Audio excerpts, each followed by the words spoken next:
Hello, and welcome to our first panel event of the year on the subject of health and humanity, the value of life in the COVID age. I'm Rohan, I'm a second year medic at Robinson College.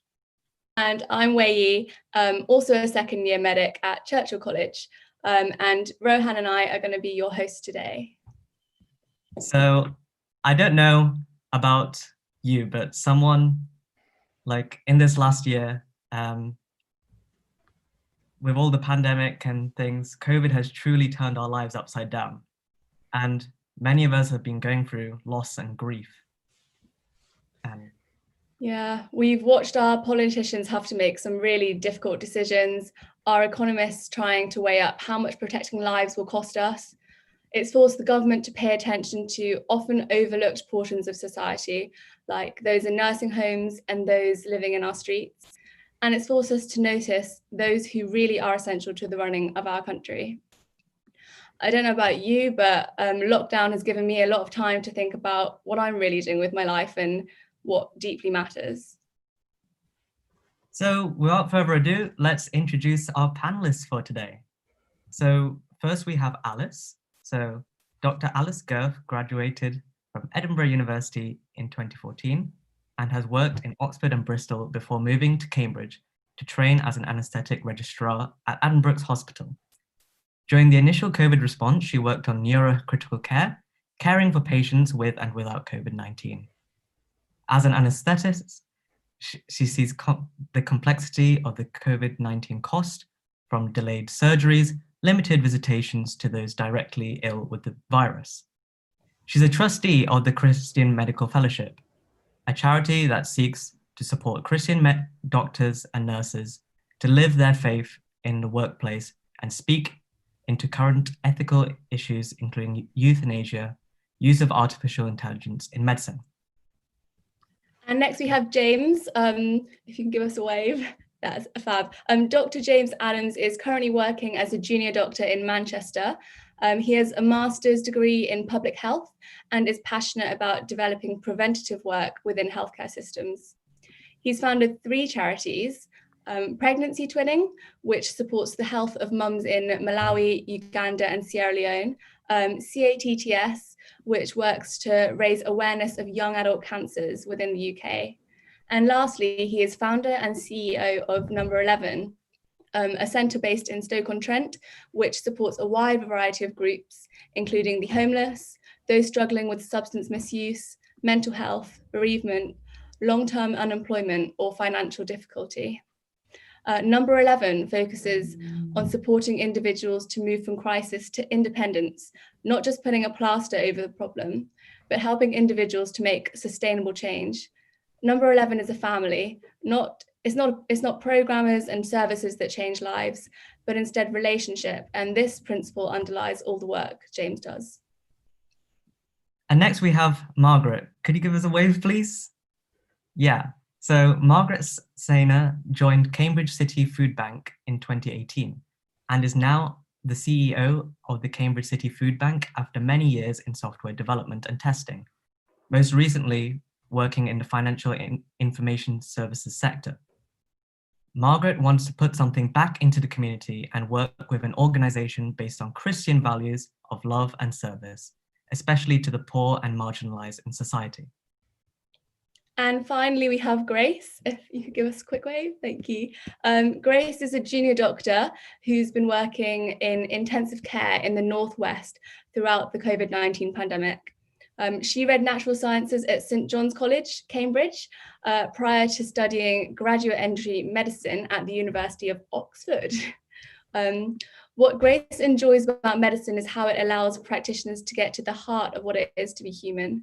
She is interested in how practitioners navigate ethical pathways that uphold the dignity of those in their care. And I think that's everybody. So we've got a quick first introductory question. So about, a brief reply, about 2 minutes from each of you, please. The question is, what has COVID illuminated to you about how our society values life? And has it changed how you value life? If you've all got that, can you all jump in, please? Yeah, I can jump in. I think the thing that struck me is how fickly we value life. So at the height of the crisis, we were very focused on the lives of those with COVID-19. Then we started to worry about people in care homes. Then we shifted our view to the Black Lives Matter movement. Now we're thinking about school children, and we're not really able to hold all of those together. We sort of jump from we value them, we value them, we value them. And it makes it very hard to have conversations about health utility, economic costs, impact of decision making. And I think trying to hold those together and trying to value all life equally is really hard in this type of situation. And I think that's the thing that I've been very struck by, is that in principle, I value all life equally. I think that God loves all of us the same. But in practice, that's really hard when I'm faced with a decision that is essentially, do we use a critical care bed for a patient with COVID-19 that's got a 50% chance of survival, or do we use it for the potentially curative cancer surgery patient that's going to have a 12-hour operation and needs a bed? Ultimately, these are decisions we've had to make. So Addenbrook's closed all its elective work for 2 months, and we've now got patients who've had cancer surgery delayed by 2 months, and no longer it's curative. So I've realized that it's not as simple as saying, I value all life. We have to make decisions, and it's really hard. Thank you. I'll jump if you want. Yeah, go ahead.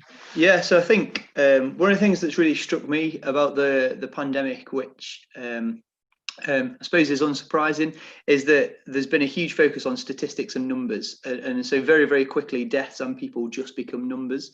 And I've had a load of conversations which have just been really interesting. For me, I'm in general practice at the moment, so kind of quite far removed from the hospital, but seeing an awful lot of people maybe start to really wrestle with questions about what life is. And I think when we reduce life down to a statistic, or we treat life as either kind of alive or dead, and that is a kind of binary issue, we don't kind of recognize that actually life is meant to be so much more than just surviving. And I've had so many really, really interesting conversations with people over the last couple of months, and a lot of my friends who don't share my faith, who are starting to ask questions about, actually, is this all that life is? Is this all that I am here for, just to survive and just to get through, and to get through the miserableness that is lockdown, and get through the difficulties and challenges that so many people are facing? And so I think one of the things that's really struck me is we maybe devalue life by seeing it as just a binary, you're alive or you're not, and treating it as numbers and statistics, and not realizing actually that certainly from a Christian point of view, we know that the Bible and Jesus promises life, and life in all its fullness. Are we always experiencing that? And I think a lot of people are now starting to ask questions about that, and wondering, is this it? Thank you. I think one of the things, so before the pandemic struck, we had about 200 volunteers. Cambridge City Food Bank is almost entirely staffed by volunteers. And most of our volunteers were in the sort of category where they needed to be shielding, or at least pulling back from the front line. But we saw a huge outpouring of support, people offering to help. You know, we lost about 100 volunteers in the first week. We gained nearly 200 offers of help. And I think one of the things that shows is how much people want to help. You know, they see the pandemic. They know that actually going into a distribution centre where all sorts of people are going to be coming in could actually be risky for them, but they still want to help. And I think that's one of the big things that I've seen out of this, is just the amount of love and desire to support people that we've seen. And you know, one of the things that we really value as part of the food bank is that everybody who comes into us is a person. They're valuable, they've got their needs, their desires. Nobody chooses to come to a food bank, but everybody has needs. And for those of us who are Christians, they are all children of God. That's how we see them all, and that's part of our reason for the service that we offer. It's to serve God's people as they need it, and as they really, to give them the most dignity and the best support that we can, because they are, like us, God's children. Thank you. And finally, Grace. Grace, you're on mute, by the way. I'd say I've had thanks guys, good start. I'd say I'd have a couple of things strike me during coronavirus. So I think beforehand, a lot of my friends would say that what makes a person really valuable is something to do with sort of how productive they are, how much they can economically contribute to society. And I think that our response to COVID, whether or not you agree with the specifics of how we responded, the heart of it has been actually that's not what we value. We value people sort of relationally. And, we've said to people, we'd rather that you stopped contributing economically. We'd rather that you shielded if because we want to protect you.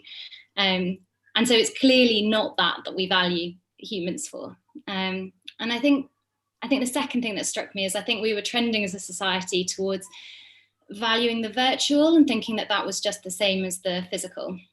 And I think that sort of comes down to, we can interact mentally, that's just the same. But I can tell you on intensive care, we've had to limit our family visits, which has been really hard. And seeing a loved one talk to their family member on a ventilator via Zoom, anyone will tell you it is not the same as being by them physically and holding their hand. And I think COVID has highlighted that we are not just our minds, that the physical bodies matter, that we are embodied beings. And I guess that gift of true presence, I feel like that has just been highlighted time and time again in COVID. Yeah. Thank you so much, everyone, for your wonderful considerations. So now we're going to go to the part of the event where we ask each panelist a specific question, kind of to do with what they're doing in their jobs and other roles. So I think we're first going to start with Alice. So I'll be introducing the question, and then each panelist will talk for about 5 minutes about their answer. So yeah, so the first question is basically that crises remind us that we are all fragile and susceptible to getting sick and even dying suddenly. In general, human beings make plans for the future, thinking that we can control our lives. But a small virus, a microorganism that we cannot even see, is enough to completely alter our routines and destroy our plans. So the question is, how have you been able to deal with the stress and grief of working on the front lines of COVID? Nice, small question. So they're two slightly different things. So at the height of the crisis, I was working on neurocritical care. For those of you who know Addenbrooke's Hospital, that critical care unit normally looks after patients with brain injuries and as a consequence of trauma.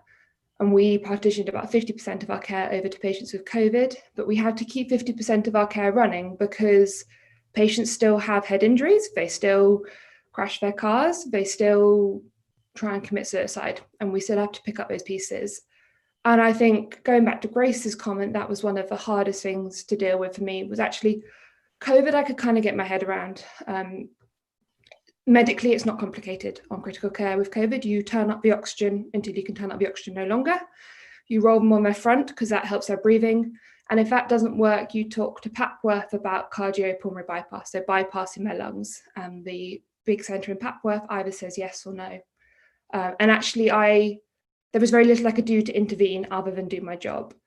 But for the patients who were awake and who were dealing with the consequences of a car injury or a neck injury that meant they'd never walk again, or the families who were dealing with the sister who'd come to stay with them and had jumped off the roof because she couldn't cope any longer with her mental health problems, that was really hard. How do you say to someone, no, you can't come in and visit your sister? No, you can't come in and visit your 18-year-old son who's dealing with life-changing injuries. But you can talk to them through Skype. Like, it's not the same. And I think I became incredibly grateful for the companionship I have at home, so my husband's support. I became incredibly grateful for the physical. So God's beautiful creation, the space outside, being able to celebrate the small things, the sun rising each day felt like a bit of a victory. We got a puppy during lockdown. Her peeing and pooing outside in the morning rather than on the carpet felt like a victory. And I learned to celebrate the really small gifts that we get given every day by God, that I just took for granted.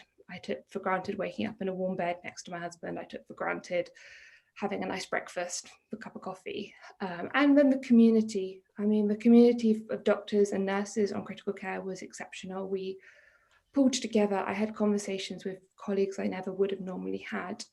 And I think we, again, go back to Reese's comment, that kind of embodied presence. In some ways, I had it easy. I had a purpose, something to do during COVID, and I had people who got what I was going through. Many people didn't have that. But ultimately, it came back to a lot of it came back to my faith, a belief that Jesus Christ is the same yesterday and today and forever. And that reassurance that, you know what, today has enough worries of its own. Don't start worrying about tomorrow. So a lot of it was about learning to live in the present, learning to thank God for the small things, realizing that we are definitely not gods. I can't save a life. I can put a tube in someone's airway. I can give them 100% oxygen, but I can't save a life. All I can do is buy time. And that's very humbling, but very empowering at the same time. I endeavored to do the best for my patients. I helped set up the whole Skype system for calling families, but ultimately, it wasn't stuff to carry on my shoulders. As painful as it was, calling in families to say goodbye, all I could do was ensure I had a really good conversation with them, that I snuck as many into the critical care unit as possible behind the sister's back to say goodbye, and that we did everything in the most dignified way possible. That was my responsibility, but it wasn't actually my responsibility to hold their lives in my hand. And that was a very freeing feeling that actually that was in God's hand, and that he loved these people dearly. He grieved alongside the families when they died, and he celebrated when they survived. But yeah, I'm gonna hand it back to someone else. Yeah, thank you so much, Alice. Just before we move on, just to mention, the Q&A is now open for people to put in questions. There's a Google Docs in the comments, Google Docs form in the comments below, and please bring on your questions and we will get those answered at the end. But for now, we're moving on to a question from Margaret. Margaret, you've been working for the Cambridge Food Bank the whole way through this crisis. And I'm sure that you've seen the biggest needs in Cambridge change during this time. So my question for you is, on what grounds do you think we should try so hard to protect the vulnerable, the elderly, the marginalised and the poor? Well, I think the important thing is to remember that a society is really judged by its care for those people who are on the edges of society, those people who are struggling. It's easy to say, you know, we're going to support the people who are healthy and rich, and just leave aside those people who are poor and struggling. And I think that's one of the things that's really important. You know, the people that we see come in, particularly during the pandemic, they are people who never ever thought they would be using a food bank. But because of things like furlough, redundancies, sickness, we've seen people come in from, you know, they've got degrees, they were working happily in a professional capacity in a company, then they get sick, or their work is no longer available because it's been shut down, or they've had to cut back. And so they end up, they've still got their mortgages to pay, they've still got their car loans to pay, they don't want to admit to their friends that they are struggling, and so they end up coming to the food bank, and we're just glad to be there for them. And one of the things we've seen during the last few months has been a big increase in the number of families who are using the food bank. You know, people who are struggling to put food on their children's tables, and that's an awful thing to have to face. Yeah, and it was the first few weeks of the pandemic, particularly, we were incredibly busy. Then it settled down a bit. Now we're seeing it picking up again. But actually, one of the things that I was, when we were frantically trying to move the food bank from its sort of, open doors, people could come in with their vouchers. As we were trying to restructure our teams, working on the idea that we didn't actually know whether we'd have a team from one day to the next because there was the risk that somebody would get sick. And we're starting to see that again now. One of the real messages I've had through this is that, what God was saying to me, the mission is bigger than any of you. It's my mission, and I'm not going to let it fail. And I think that really helped me to get through some of the really difficult things. The fact that actually, God was with me the whole way through, and he could do it. I couldn't, but in his strength and with him, the mission would get through. We would be able to feed all these people. We would be able to keep the distribution centres open and staffed and stocked. And that's what we've been able to do, and to just keep people fed. And I think that's, if you think the number of times that Jesus fed people, that was a big part of his work. He would feed people. He would say to his disciples, find them something to eat. That is something you do for me. And I think that's one of the things that also underpins us, is that, it's part of God's command to us is feed people. Yeah. And maybe just further on that, what was the type of responses you got both from the people who came to the food bank, but also the volunteers? What type of dialogues were occurring? So it's been interesting, because normally we would let people into the food bank distribution centres. Most of our distribution centres are in churches, and they would be able to sit and have a cup of tea and a chat with our volunteers. And that's something that we really value, and it's something that our clients really value. And that was something we had to stop doing. But it's surprising how many people they still want somebody to chat to.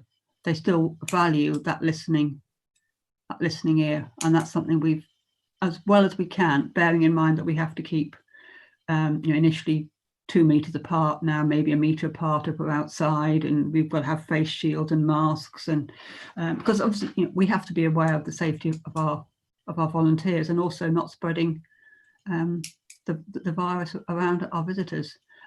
But it's surprising how much we can do with those conversations, just to be able to talk to people. Well, yeah, thank you so much. That was so encouraging to hear. So because time is short, we have to press on with the questions. So the next question is for James. So basically, that death and dying has become politicized during the pandemic, and we kind of have to prioritize whose lives we value most. Can we ignore some lives? Do we leave others to die? What do we do with our limited resources? Are some lives more useful to protect? Are some lives too expensive to protect? Coronavirus has also made us acutely aware of mortality and how little we can actually control in our lives. It has also made many of us, very anxious, paranoid, or obsessive. So this is quite a personal question, but does dying scare you in any way? And what has your life experience and your experience in running charities told you about what makes lives worth living? Well, I love that you've given me the easy questions there. That's fine. So obviously there's a couple of questions there. I think in answer to can we ignore some lives, can we leave some people to die, I think I'm going to go with an easy no with that one. But I think it is a really interesting question. You said, whose lives should we value the most? And I think we value everyone's lives equally, but that doesn't necessarily mean that we treat everybody equally, and that we allocate our resources equally. So when I think I'm talking about this, I'm not talking about valuing people unequally, because everyone's value is, each life is just as valuable as another. But one of the, I think, effects that I've seen from my perspective, running a charity that works with vulnerable people, working in a general practice in an incredibly deprived area with an awful lot of really struggling patients, is that one of the effects of corona is that we are continuing to widen the inequalities in our society. So as a general thumb, if you're relatively well-to-do and you're fairly well off during the pandemic, yes, your life will have been tougher, but you maybe won't have felt the same effects of some of the individuals that we see at places like Number 11, some of the individuals we see coming into our GP practice. And there's an awful lot of people I see, kids that I would see, for whom actually home isn't a safe place. And so lockdown can become incredibly dangerous for, or we see kids who are seeing the knock-on effects of education being moved from a school where there isn't a level playing field as it is, to homes where that kind of playing field becomes further and further apart. And we're seeing a lot of our clients who are really struggling, exactly as Margaret identifies, with the jobs impact, with the mental health impact, and it does affect classes differently. And I think we have a responsibility as society, and obviously I say this as a Christian because it's something that the Bible advocates for. The Bible, much to many people's surprise, talks more about justice than it talks about any other topic. And I think many people, when they tell me what it means to be a Christian, will talk to me about prayer, or they'll talk to me about giving your money, or they'll talk to me about a number of things like church and so forth. But actually, other than kind of God himself, the topic the Bible majors on more than anything is serving the poor, the vulnerable, the homeless, the orphan, the widow, and so forth. And so I think we have a responsibility as a society to prioritise those people. And actually, obviously, my interest is in public health. That makes sense from a public health point of view as well. As you reduce inequalities in a country, actually that supports kind of the wealth of the entire country. And so it's not just compassionate, it's also very prudent and sensible. And so I am a very, very strong advocate for the fact that we should be focusing on our resources more on the poor and vulnerable. I absolutely wouldn't want to be in charge of our country's corona response at the moment, because obviously we're trying to weigh up the fact that we want to limit the impact of the virus, which is incredibly important. But we also have to understand that as lockdowns continue to go on, the people at the kind of lower end of the socioeconomic spectrum are going to get hit harder by those lockdowns. And I think there's some really, really difficult decisions to make there in terms of how we support those people. But I think as a general principle, and obviously everyone listening into this Zoom call, you are all Cambridge educated individuals. You will have an opportunity to go and make a real impact on the world. And I think that is something probably to bear in mind, that we have a responsibility as a society, not just an intellectual and prudent responsibility, but also in a response to kind of showing our compassion to those members of society that are going to be hit the hardest. So I think that would be my answer to the first question, that yes, I absolutely think we should skew the way we invest our resources. I won't mention the north-south divide at all. Grace is in Liverpool, so she's smiling as well, that's fine. But yeah, looking at whether we invest in our resources in the communities that are the most vulnerable and are the poorest. But yeah, I think your second question was about anxiety, wasn't it? And everyone being very anxious, and does dying scare me? I think I would like to say with all confidence, no, dying doesn't scare me. That answer may change on different days, but actually, as a Christian, I believe that death isn't the end. Death is just the next step. And from that point of view, dying doesn't scare me. But also, I think you've mentioned, obviously, from your experience running charities and what makes life worth living. I think for me, my experience of becoming a Christian has been quite profound in that. And I remember a long time ago, probably 10 years or so ago, when I decided I wanted to become a doctor, I was quite ill for a period. And I remember a very specific moment in an MRI scanner where things were looking not too fantastic and were looking quite bleak.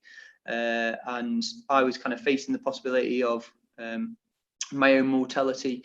And I remember very, very clearly thinking that I wasn't necessarily scared to die, but I was really scared that I'd completely missed out on the whole point of life.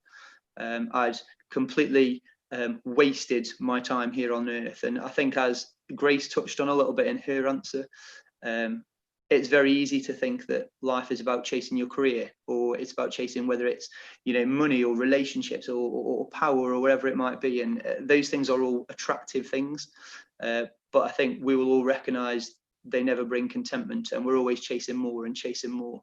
And for me, I think what changes that question for me, and what stops me being scared, and what helps me to experience joy in the midst of a lockdown, joy in the midst of corona, is actually knowing that there is a comfort in being part of God's bigger story. There's a freedom that comes from that, and it not being all about yourself, not being focused in on yourself, and actually setting yourself free of those worldly expectations and responsibilities.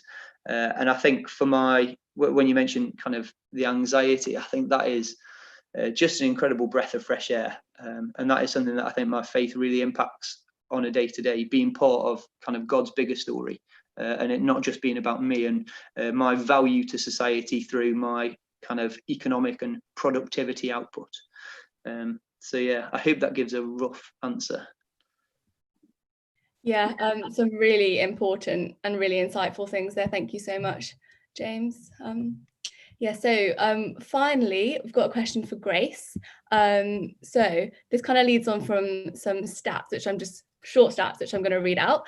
So these are from a study from Arizona University of what Americans think about human life. So the study found that 69% of Americans see humans as basically good. 12% claims that people are simply material substance, biological machines.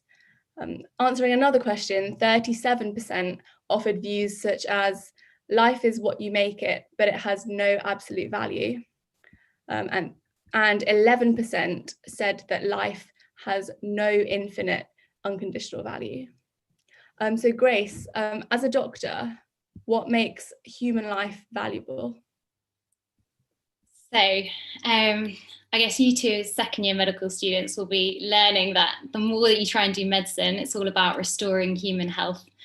And so you have to navigate difficult ethical issues because you're asking what is it to be human and what is it to be healthy? I think when I talk to friends about it, some of them say things like, well, human life is valuable because we've got that enshrined in law. So we've got all these human rights laws, and that's we're valuable because of that. That sort of seems the wrong way around to me. I think that the government is recognizing something intrinsically valuable about humans rather than conferring something valuable onto humans. And I think that's why when there are unjust laws, so if the government tomorrow said that women didn't have a right to life, I would not suddenly think that I've lost my value. I would think that the government had lost its way. I guess I come from an Eastern European background, and I guess when I've spoken to say ex-Soviet states, other people have argued that what gives a human value is their productivity in society, kind of what they can contribute to the state.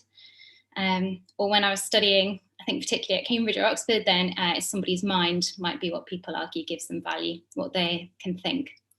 And I really have wrestled with this. And I've particularly been wrestling with it when I've had I had a very intense season where my little nephew was born. And then at the same time, my nana was becoming very unwell. She had myeloma, a form of cancer, was in and out of hospital. And I was seeing my nephew sitting on my nana's lap, and I was thinking, neither of them can contribute to society right now. They just can't. And I don't think my nephew realistically even knew who I was. I don't think he was aware of me. And so I was thinking that the worldview of thinking that we're valuable because of what we can do didn't seem to be how I lived out my life. It didn't seem to be why I loved my nephew or my nana. And I thought, it's not a very useful worldview if it's not actually practically applicable. And it sort of seemed to me a bit like a scientific theory. You can have a beautiful theory that seems really sensible, and then you do an experiment and it doesn't work, and then you sort of say, well, fine, it's probably a wrong theory. And I think that was kind of where I got to with that way of thinking. And I was thinking instead, okay, so what is it that's intrinsically valuable in humans that our laws are trying to recognize and that we as medics are trying to restore? And I find that Christianity has an answer to that. And I think it's important to distinguish that. I'm not saying that only Christians think that humans have intrinsic value. As I say, I think all of human rights law recognizes that value, but I think Christians can go a step further into explaining why we think that's the case. They can actually have a logical rationale for that. And And ultimately, I think that's because humans are, we're told, sort of the Christian teaching is that humans are made in the image of God, that God is 3 persons, 1 substance, sort of a perfect, loving community.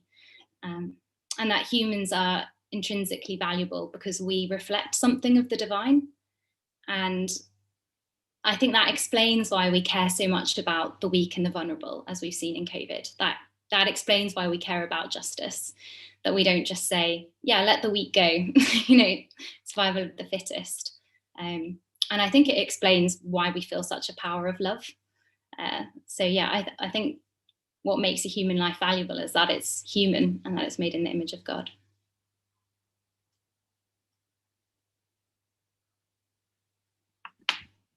Thank you so much, Grace. Rohan, do you want to take over? Yeah, so now we're going to go on to a short Q&A, maybe for about 10 or so minutes. So I think you can put questions in the YouTube chat. So the first one is aimed to one of the doctors on the panel. So they say, what do you think the trade-off should be between protecting physical health by stopping COVID and protecting mental health by relaxing the guidelines? Yeah, open to any of the doctors. So I'm going to push back on the question a little bit. I don't think that's dichotomous. Mental health is part of physical health and physical health is part of mental health. I struggle with that separation as being something different. And actually relaxing guidelines and lockdown is about more than just allowing people to socialise and get back their mental health. It actually allows them to look after their physical health. We know that financial deprivation is associated with poorer physical health. So actually that's not the reason for relaxing lockdown. Shouldn't be a protection of mental health. Of course it will help. But for those who are anxious about COVID, it might make things worse. They might be more anxious.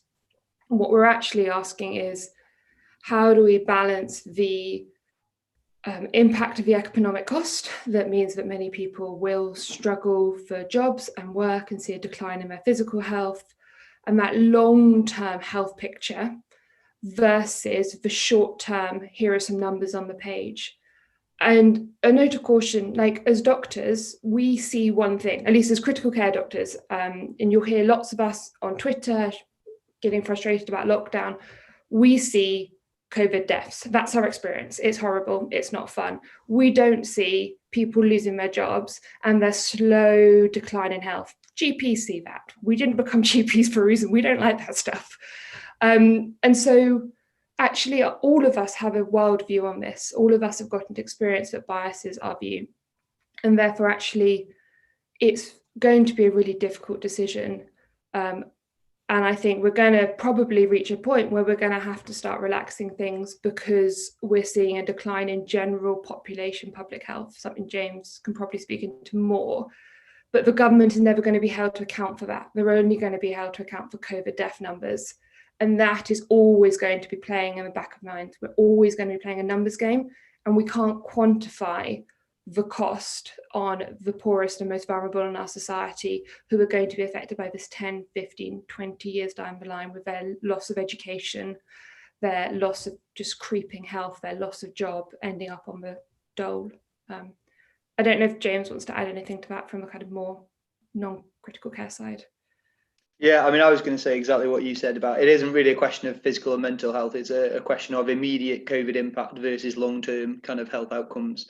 I think it is an incredibly difficult question. I think if anyone had the answer to this, they would be a very, very rich person indeed, because you're not going to be able to get an answer. But I think one of my realizations, I think, over the last couple of months is obviously I'm a doctor, I have a master's in public health, and I still don't have the foggiest on what the best strategy for us would be going forward.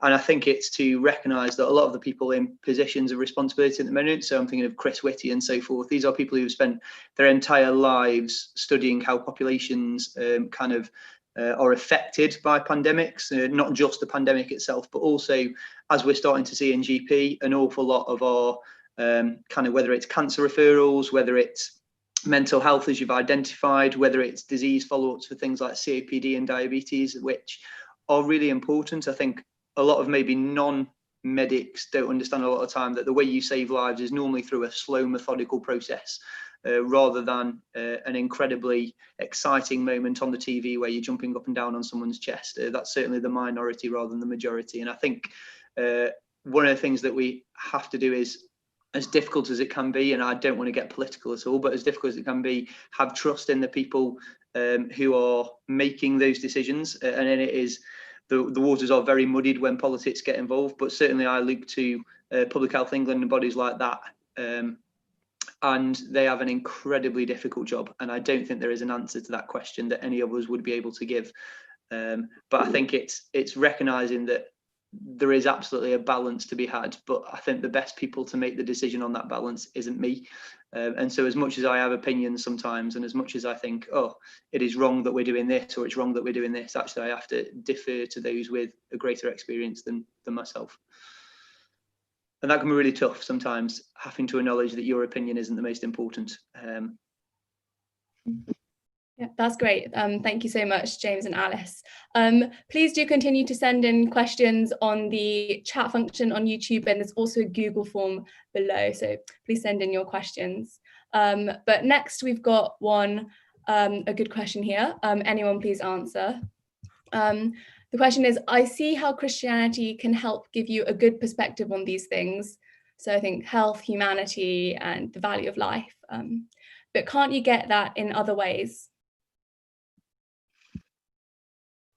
I'll jump in a bit there. So I guess for me, the question is not so much, is it a helpful perspective, though that's useful. So as I say, I want my worldview to actually be how I live out my life. I'd like it to be logically consistent. The primary question for me personally, just the way I operate, is something true?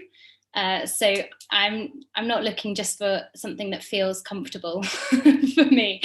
I'm looking for something that's true, because ultimately the perspective that you have on why is human life valuable, what is it to be human, there are logical implications for all of this. It has implications for how you treat the elderly and the vulnerable. It has implications for how you argue for social justice. If there's no such thing as right or wrong, then why bother to persuade anyone of what is in fact just your personal opinion? You're not saying murder is wrong, you're saying I don't like murder. And someone else can quite rightly just say, well, I do. And then you're at a stalemate. Whereas if you think there's such a thing as truth and moral right or wrong, it really changes how you engage in that.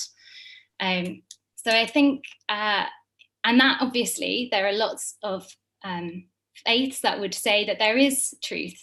Christianity is not the only one claiming that there is a truth. I would say that it's probably a secular worldview that claims there's not moral truths, or at least doesn't know where to ground those moral truths in. And then I guess the question would be for me, so if, is there evidence for a God? Is there philosophical evidence for the beginning of the universe? And that's one of the primary ways that I came to believe that there was a God. And then I would ask, okay, so which God described in all these what claim to be holy texts, which one is it, if you believe that there is a God, if there's something that brings the universe into existence, someone? And then I would just test it. Christianity makes a lot of historical truth claims. The central one being that there was a man called Jesus, he claimed to be God, who died and rose again. And that is a historical truth claim. So I attacked that like it was history. So for me, it's not. So it was helpful to think, is my worldview consistent? But then if it's going to be consistent, it also it must be true. So I think there's different ways. I only want to live my life in truth. Everything else just feels like a waste of time. Yeah, thank you so much. And there's another question which says, it's a bit of a challenging one, but I'll leave it open to all our panelists. If God grieves death, why do people die? Gosh, very difficult question to answer when I don't know who's asked that question. I would answer it are we talking about, is it an intellectual question of why do people die, or if you're going through a period of grieving and grief, it's a slightly different response? I would say that God definitely grieves death. You see Jesus crying at the tomb of his friend Lazarus. It's not how he intended this world to be. That's very clear throughout the Bible, that God created a world with order, and death is a consequence of disorder. There's a simple answer, that sort of goes down to the idea that humanity has chosen to walk its own path. We see that again and again. We think we know better than God, and he's a God that allows us to make our own decisions, and that has led to disorder, and disorder leads to death. But if that's from a Cambridge student and they want to grab a coffee and talk about it for closer to an hour or more, I'm more than happy to have them put in touch with me, because I don't think that's a question we can easily tackle over Zoom. But someone else is welcome to give it a go. And just to touch lightly on the question before, as well as in terms of perspective, I think it's really key here to realise that we can all live our lives in truthful ways without having a rationale for that. So I think it's just really important to recognise that Christians would say that they have a reason that they believe X or Y, but a lot of people believe and act in ways that are, put many of us to absolute shame. But it's whether or not there's a grounding for that. And yeah, I agree with Alice in terms of that answer of why do people die. I think, there's what's a logical explanation, and then there's just the fact that suffering needs a presence. So I think sometimes that's just something that you need to be with someone and talk through in person a lot more.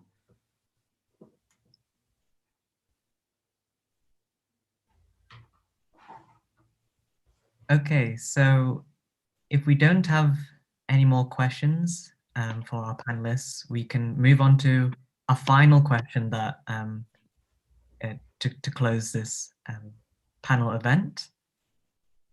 So I'll just wait for a moment or so. But yeah, I'd want to take this opportunity once again to thank all the people who have participated. Oh, okay, we have one more. It's a bit personal, but how has the coronavirus pandemic affected your faith? Do you feel like your trust in God? Do you feel like you trust in God more or less? I'll have to go. So for actually me, I think one of the things across my life, I can kind of pinpoint several moments, but have been really defining for my faith. But I think Corona has been one of them. I think my faith has got significantly stronger during the pandemic, because I think it forced an awful lot of people to kind of sit down and recognize, actually, where does my security come from? Where does my strength come from? Where does my, as Grace has kind of been alluding to, what is the central truth of my life? What do I hold to?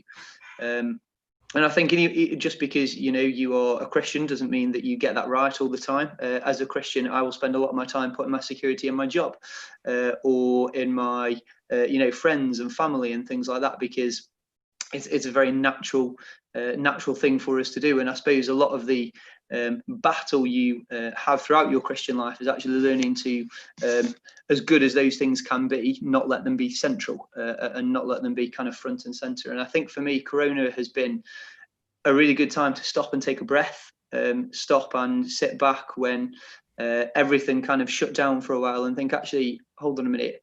Work's been really difficult. I wasn't in GP at the start of the pandemic. I was on the medical wards, which weren't the nicest. We had an awful lot of people kind of passing away, and I was like, actually, is work where my joy comes from? Is work where my strength comes from? Is being able to spend time with my friends where my strength comes from? And as a result of that, I spent an awful lot more time kind of getting stuck into my Bible, an awful lot more time actually kind of spending time in prayer and recognizing there is a significant joy that comes from, again, I think we've alluded to it a few times, but the joy that Jesus promises us, and that is life, and life is all its fullness. And there's a fantastic verse in the Bible which a guy called Paul, who wrote an awful lot of letters in the New Testament, talks about learning the secret to contentment. And actually, the way he learns that secret is learning to put God up above all things, because God is this immovable presence, this kind of all-consuming story. And actually, when you fix your identity and fix who you are into that story, that kind of big narrative, little changing things within the world don't shake me as much as they used to anymore. If I've got problems at work, the charity that I run, we're currently about £150,000 short for next year. It's stressful, but actually I'm nowhere near as stressed as I used to be about things like that, because that's not my primary focus. I'm learning to fix my eyes and my perspective on that bigger story. And so I think in a weird way, the coronavirus pandemic has been great for that. And I know many others that I've spoken to, whether they're Christians or not, have maybe started to explore faith in a much deeper way through the pandemic than they had done previously. Thank you, James. We've got a question for Margaret, for the same question, please. So it's, how has the coronavirus pandemic affected your faith? Do you feel like you trust in God less? I would say, if anything, I trust in God more, because I've actually found through the pandemic, when I've seen, so many people struggling, I know people who have had coronavirus. Actually, my daughter is currently recovering from it, fortunately, and I hope she continues to do so. But I think a lot of it is just that throughout this whole thing, God is with us, and He's not going to let go. And I think that's one of the big things. There's a song, "Oh no, you never let go through the calm through the storm." I think that's definitely one of the things that I sort of have, is that God will not let go. And whatever the pandemic is throwing at us, whether that's extra work, extra people coming in, far more really difficult stories, personal problems with the virus, the stories that I know many of you guys are facing with people actually dying. God will still be there, and it's just that extra strength. And I think that's one of the big things I've really got out of this, is just the core strength that God provides. The rest of it can just sort of, it can be worked through. But God is the core, the heart, and that constant love and support, the hand that will never let you go. So I trust in God more through this, not less. That's wonderful to hear. Thank you, Margaret. So you've got a final question, if maybe one person could answer this. But kind of linking to what you were saying, Margaret, about God's love. The Bible has a lot to say about the value, this intrinsic value of human life. It says that God made us, that we are wonderfully made, that we are precious and honoured in His sight, and that He has called us by name and we are His. And it says that He loves us with an everlasting love. So if one person could please answer this final, what has God's love? How does it that you see life? So I think that the internet's got a little bit cut when Wei was asking the final question. So I'll just repeat it in case anyone missed it. So could maybe just one person answer this final question? What has God's love done for you?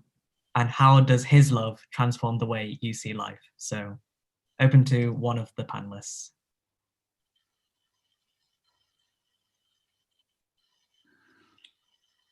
I mean, I think it's a question we all want to answer. God's done everything and it transforms everything. I'm going to let Grace answer in a bit more detail than that, though, I think. I was going to say, I think everyone's probably keen to answer that, because I guess God's love for me has radically humbled me, I would say.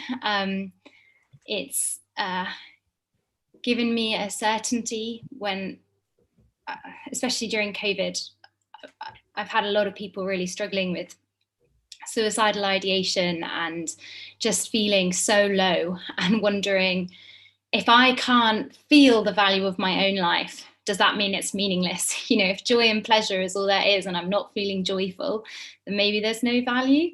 And I think seeing that your love is grounded, what your value is grounded in God, that you're loved so much that God entered this world, which at the moment, I think, you know, in the West, we're normally so shielded from the pain of this world, and it's broken in abruptly into us. And the fact that God entered the world for us, that in Jesus, we're told he sweat blood, which we even know now is scientifically possible, and then died on the cross. And I think being faced with death so much, I'm like, I can't believe that God loved us so much that he would die on the cross for us to reconcile us to him, which if people wanted to know more about, I'm sure one of you guys would be available to chat afterwards or give my email.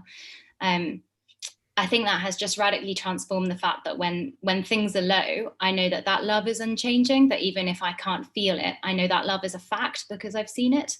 And I guess it's just given me a constant in my life that my life feels grounded in. So yeah, it's completely changed my life. I'm sure that's true for everyone here.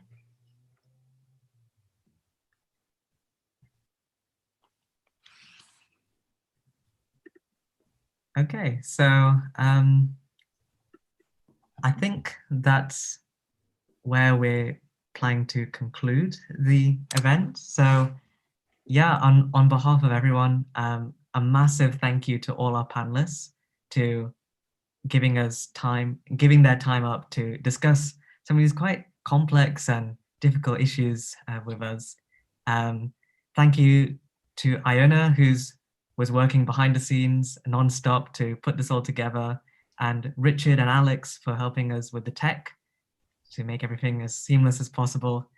And a huge thank you to everyone, all our viewers at home. And without you guys, these events just can't work at all. So thank you so much for coming to watch. And we hope this talk gave you some food for thought, and we'd love to hear more from you. So the Google form will still be open if you have any further questions, and I'm sure all the panelists would be really happy to get back to you if you had any specific questions for them.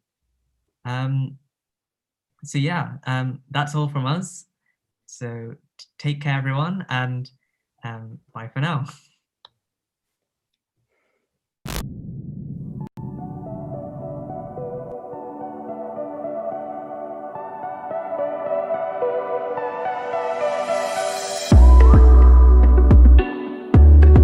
We're a collective of students around Cambridge who do things together and in smaller groups of colleges. We come from a range of different backgrounds, and we want everyone and anyone to be able to find a family with us.